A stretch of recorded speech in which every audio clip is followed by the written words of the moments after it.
From a kingdomless Timurid prince in Central Asia to the founder of one of the most powerful and controversial dynasties in Indian history, the story of Zahiruddin Muhammad Babur is a remarkable one. Regardless of what you think about the Mughal Empire, Babur was born in Central Asia, in this place called Fergana Valley in modern day Uzbekistan. At this time, Central Asia was divided into many smaller kingdoms led by Timurid princes or descendants of Timur. Babur was one of these, but belonged to one of the least significant one of these kingdoms. But Babur had another thing going for him. It was that his mother was a direct descendant of Genghis Khan. I mean, who isn't his descendant?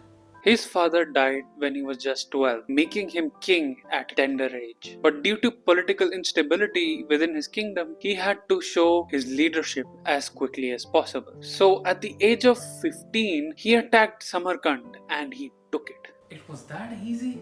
Samarkand had been the capital of Timur's empire, and due to him raiding so extensively and conquering basically the trade routes of the world, Samarkand had grown into a beautiful city. He ruled this small kingdom for a small period of time before another Central Asian kingdom, who was not Timurid by the way, took over his home kingdom of Fergana Valley. So to take it back, he marched out of Samarkand, but then at the same time, another Timurid prince took Samarkand from him as well. In his attempt to take either of those cities back, he lost both, and in the process, he lost to death and abandonment most of his army. Only 300 of his most loyal soldiers stuck with him. So he made the treacherous trek through the Hindu Kush mountain and entered the Indian subcontinent and made it to the Kabul Valley. This trek is known to be almost as difficult as Hannibal's trek through the Alps to attack Rome. And here he attacked and conquered Kabul. With 300 people? Kabul, just like Delhi, had lost its luster from the Timurid attacks. It had rotted away, having been taken over by tribesmen rather than being the Afghan stronghold of trade it had only been a century ago. So where were the Afghans? In northern India, leading the Lodi dynasty of the Delhi Sultanate. What? Babur had another advantage. He had cannons. Did the subcontinent not have cannons? It did. Trading with China had brought in cannons to South India by the 13th century, and the Timurid invasion in the 14th century brought cannons to North. But by this point, cannons and the gunpowder used to blow them up were being imported. It was a rare luxury item, rarely used in warfare, and certainly it couldn't be supplied to Kabul. So for the next decade, he spent modernizing his force in Kabul and training the tribes that had now fallen under him in modern warfare. Despite that, many of them revolted against him, and at times he couldn't keep them down and almost lost Kabul as well. But at the same time, the Safavid dynasty of Persia attacked the remainder of Timurid princes, making them homeless, and they all went to Babur, pledged allegiance to him, giving him a larger army than he ever had before. He really is the Forrest Gump of history. What the hell? Using that army, he did try to capture Samarkand, but he failed. So his only option was now to head eastwards into India. So what was India like at this point? In the south, there was of course the Vijayanagar Empire. In the Deccan, there were the 5 Deccan Sultanate, which had come up from one of them splitting up. And to the north, the Delhi Sultanate had become a shadow of its former self, as all of Rajputana had left it. Rajputana was a confederacy with multiple smaller kingdoms, but when the time came, they came under one king's rule to attack some place. And at this point, that one king was Rana Sanga. Ibrahim Lodi, the leader of the Lodi dynasty of the Delhi Sultanate, was causing so much chaos within the Afghan nobility that some of the Afghan nobility themselves went to fetch Babur. In fact, it was Ibrahim Lodi's uncle himself that went to Babur to ask him to come and attack Delhi, and he promised him a direct shot to Delhi. So he went through Punjab unopposed.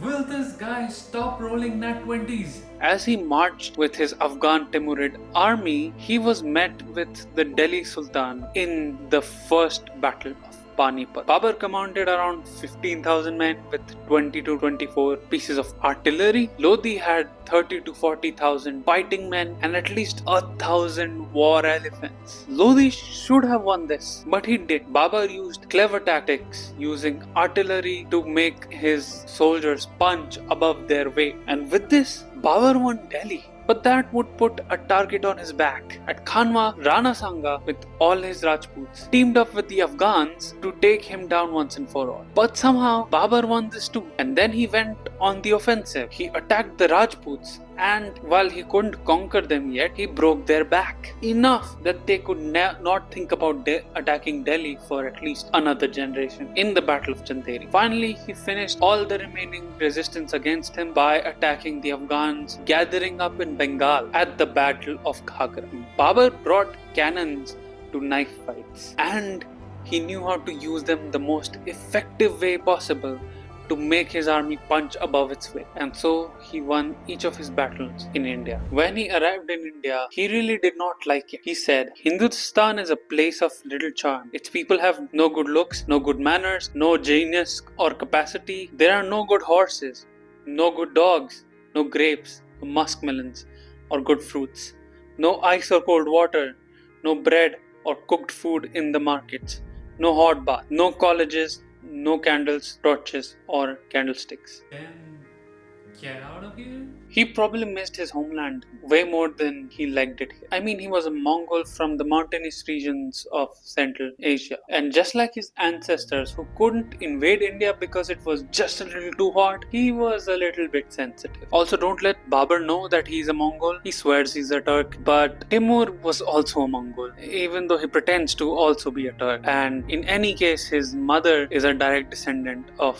Genghis Khan. The Persians called him and the other Timurid princes Mughal or Mongols in Persian, and of course so did the Indians, and we still call them Mughals. You need to stop it. It offends Sultanate Hindustan, the Mughal Sultanate Hindustan. Anyway, he was particularly fond of Indian monsoons and the mangoes found here. He was impressed by the sheer amount of water found in the subcontinent and the subsequent flora and fauna that results from it. He was strangely sensitive about the social structure in India. While other travelers into India talked about its splendor and its beauty, he talked about inequalities of Indians and how despite all the gold and grandeur, the poorest few didn't have enough money to afford clothing on their back. So he gave them a tax break. He stopped asking for jizya from the poorest few. You know what?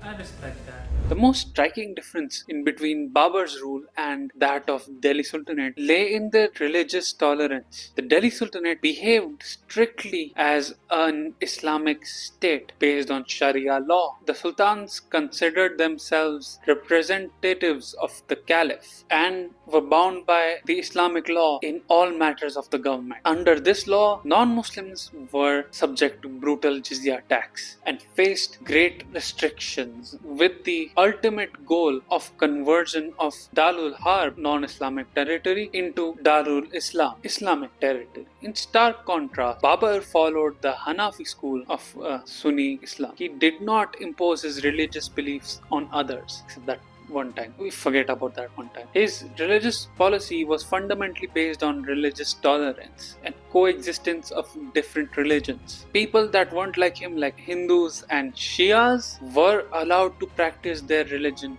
freely. This marked a decisive break from Sultanate's orthodox approach. Babur appointed Hindus in important positions of power and gave Rajputs administrative role within the military. Unlike the Delhi Sultanate, who destroyed temples to show their dominance, Babur did not do that, at least outside of that one time. He allowed Hindus and Jains to build as many temples as they liked. It was during this time period and early Mughal time period in general that a lot of temples that were lost to the Delhi Sultanate invasions were recovered. Are you sure he was descended from Timur? He would centralize power and try to introduce meritocracy to his empire, something that would finally be reached under Akbar. He even de-Islamicized the law. Under the Delhi Sultanate, people lived under the Sharia law, and under him and subsequent Mughals, they lived under a secular law with an Islamic bent. Babur's policy of religious tolerance and administrative meritocracy reshaped the empire and its social and political fabric. This contributed to a reduction in religious tension and development of a mutual respect culture among the empire's diverse population. All of this greatly contributed to Mughal Empire's stability and success. The army turned from essentially tribal warlords to a professional army with salaries, meritocratic organizational structures, and internal law, which stopped them from exercising as much cruelty over the conquered as the Delhi Sultanate did. Professional army was not a new concept in the subcontinent. The earliest instance of it that we know of for sure was the Mauryan Empire, which is why they were able to conquer most of the entire subcontinent. Heck, even the Vijayanagar Empire had a professional army, which is why they were able to hold on to their empire for nearly 300 years. And it would be why the Mughals were able to conquer and hold on to as much of the subcontinent as they did. Overall, Babur was a smart and sensitive man. He founded an empire that was